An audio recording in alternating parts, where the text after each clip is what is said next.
Now we want to apply the second derivative test. This test tells us if we're given a function, the first derivative is equal to 0 and the second derivative exists, then if the second derivative is greater than 0, we're going to have a relative minimum. Whereas if the second derivative is less than 0, we have a relative maximum.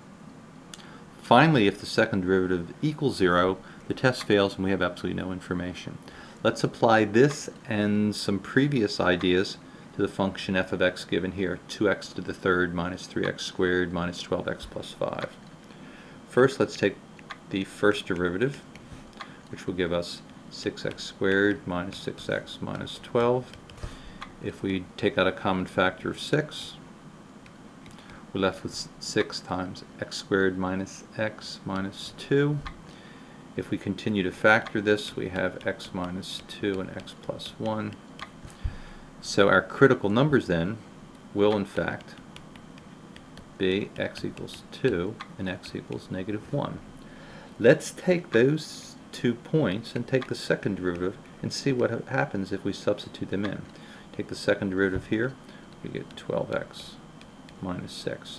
So if we first put in 2, 12 times 2 minus 6 gives us 24 minus 6, which is greater than 0.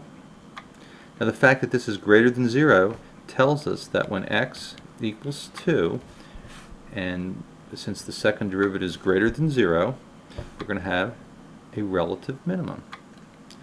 So at x equal 2 we have a relative minimum. I've selected some x coordinates already and found the y values, so this will be a relative minimum here.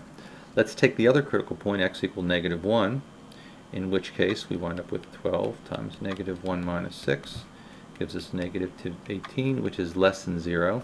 So that tells us when x equals negative 1, we're going to have a relative maximum.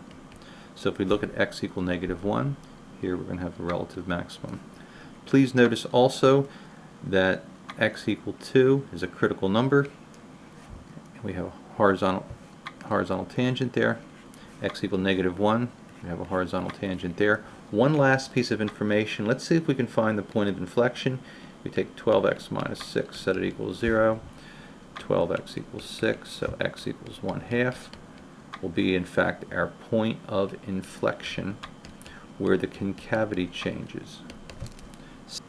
Let's see if we can sketch a graph. X equal to 1/2 is important in that the concavity changes, so up until we get to 1/2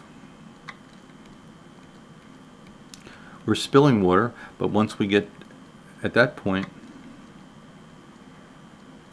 we're going to be holding water.